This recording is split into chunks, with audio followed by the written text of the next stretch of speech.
27 năm trôi qua kể từ ngày vó ngựa Mông Cổ lần đầu đặt chân lên đất Việt. Bầu trời phương Bắc lại đỏ lửa.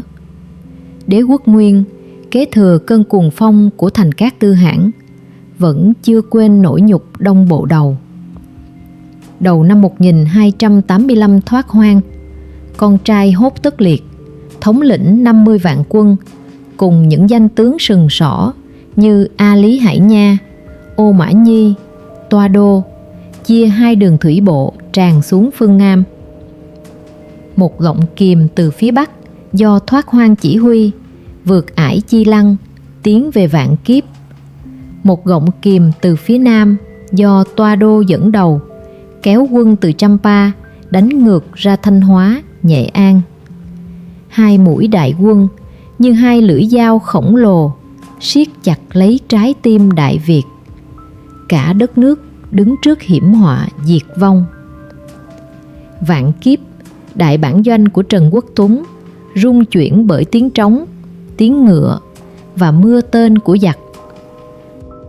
Trước sức mạnh khủng khiếp ấy, Trần Quốc Tuấn, Hưng Đạo Đại Dương buộc phải chủ động rút quân, tránh thế bị vây, bảo toàn lực lượng cho ngày phản công. Quân Trần rút về Thăng Long, rồi Thiên Trường, còn nhân dân thì thi hành kế sách vườn không, nhà trống. Khi quân Nguyên tràn vào kinh thành, chỉ thấy những mái nhà cháy dở, phố không người và một Thăng Long lặng lẽ như bóng ma. Đế quốc từng khiến cả thế giới khiếp sợ, giờ lại đứng giữa kinh đô trống rỗng, không biết địch ở đâu, dân đi đâu và kẻ thù ẩn mình nơi nào. Trong khi ấy, từ phía Nam, Toa Đô đã tiến đến Nghệ An, Thanh Hóa. Tình thế Đại Việt cực kỳ nguy cấp. Một vài vương hầu, quý tộc nhà Trần vì khiếp sợ mà đầu hàng giặc, khiến lòng người dao động. Nhưng giữa đêm dài u ám ấy, ngọn lửa của Trần Quốc Tuấn vẫn cháy rực. Ông tập hợp tàn quân, rèn luyện lại đội ngũ, khích lệ binh sĩ bằng lời hịch vang danh muôn đời. Nếu bệ hạ muốn hàng, xin hãy chém đầu thần trước đã. Lời nói ấy như sấm sét giữa trời. Một dân tộc lại được thắp lửa. Từ Thiên Trường, tiếng trống trận vang vọng khắp đồng bằng Bắc Bộ, hiệu triệu toàn dân đứng lên. Và khi Thoát Hoang tưởng mình đã nắm chắc chiến thắng, thì từ khắp nơi những mũi tên lửa đã bay lên. Tháng 5 năm 1285, quân Trần phản công đồng loạt ở Hàm Tử, Tây Kết, Chương Dương. Những chiến thuyền của Đại Việt như xé toạc mặt sông, lao vào quân Nguyên đang hỗn loạn vì đói khát và mệt mỏi.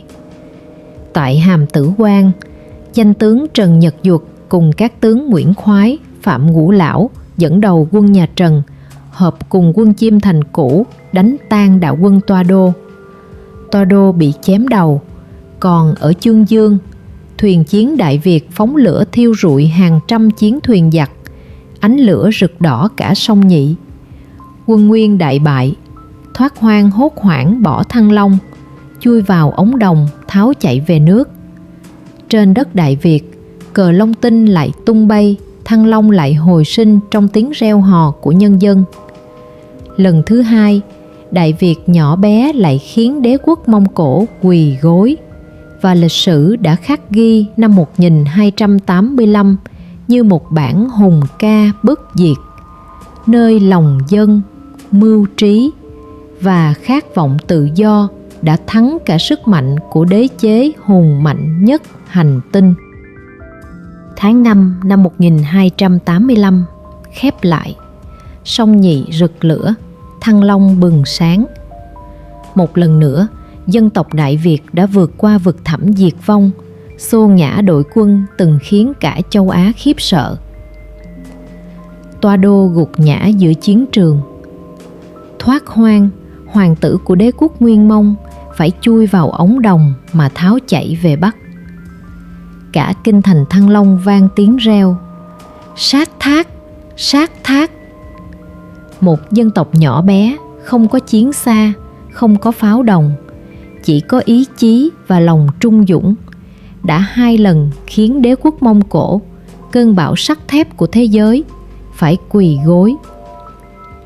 Nhưng lịch sử chưa dừng lại ở đó. Phía chân trời xa xăm, tiếng vó ngựa lại vọng về.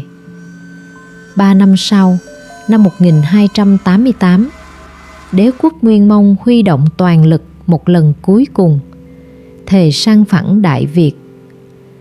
Chúng không biết rằng, nơi dòng sông Bạch Đằng đang cuộn sóng, Hưng Đạo Đại Vương đã chờ sẵn với một cái bẫy khổng lồ bằng sắt, gỗ và máu để viết nên chương sử oanh liệt nhất trong lịch sử nước Nam. Bạn vừa nghe Đại chiến Đông A hồi 2 Lưỡi Gọng Kìm năm 1285 được kể lại bởi Ngàn Năm Việt, nơi lịch sử sống lại bằng cảm xúc và lòng tự hào dân tộc. Hãy đăng ký và theo dõi kênh để đón xem hồi kết huyền thoại.